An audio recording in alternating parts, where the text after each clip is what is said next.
Good day, everybody.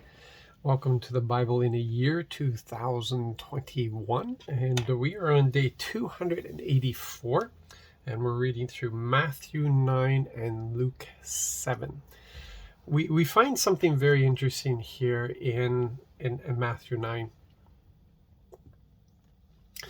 and I think it's still something we struggle with today, and we shouldn't be struggling with this at all.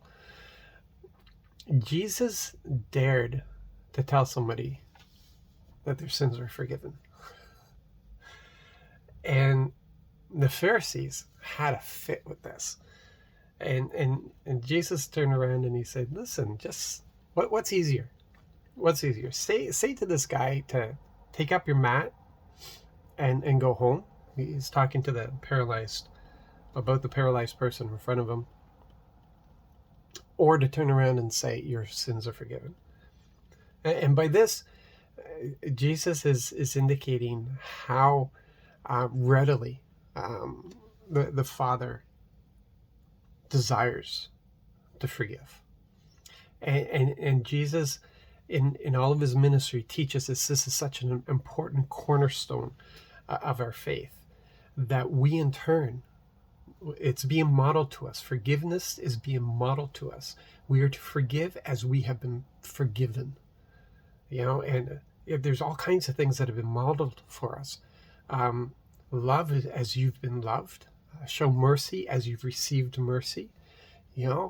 Forgive as you've been forgiven. This has all been modeled to us, for us, by our Father. And this is the cornerstone. And Jesus saying, what's easier to do? As if forgiveness is like the easiest thing that there is. And he really emphasizes this. And we look now at the condition of the church, and we can't honestly say that forgiveness is the easiest thing. Because we struggle to forgive. We struggle to forgive those who fail us. And forgiveness has nothing to do with whether it's something that fits within our comfort zone.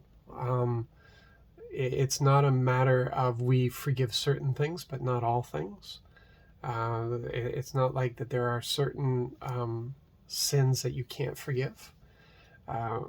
We may turn around and be willing to forgive sins that don't affect us, but as soon as they affect us, then we have a whole mess of trouble moving into that area of forgiveness.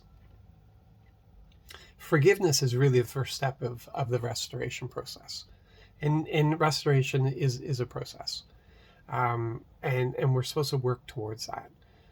But you can't work on restoration without covering, setting aside, burying, throwing away the offenses.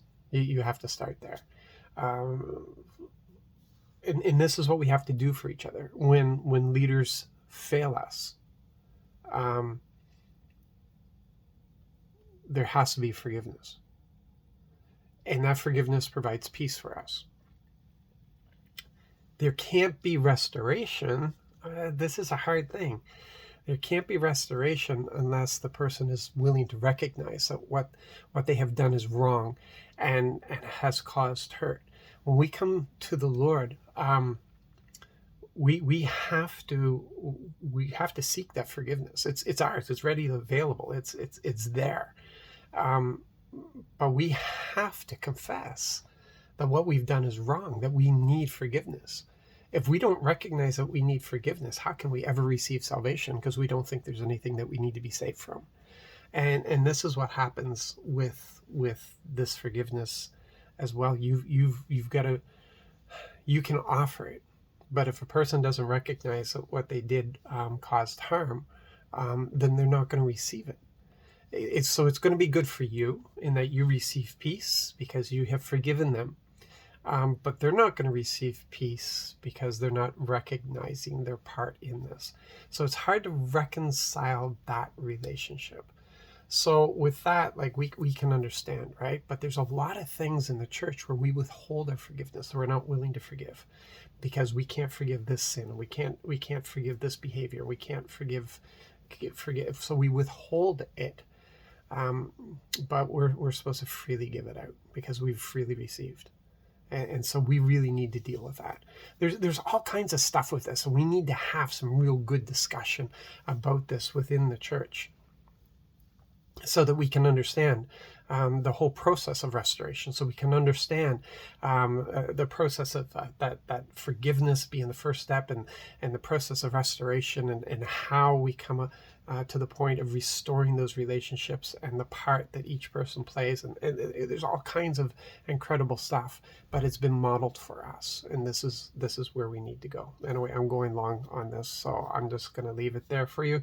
You guys have a fantastic day. Love you. And yeah, let's continue practicing forgiveness as far as it depends on us. God bless.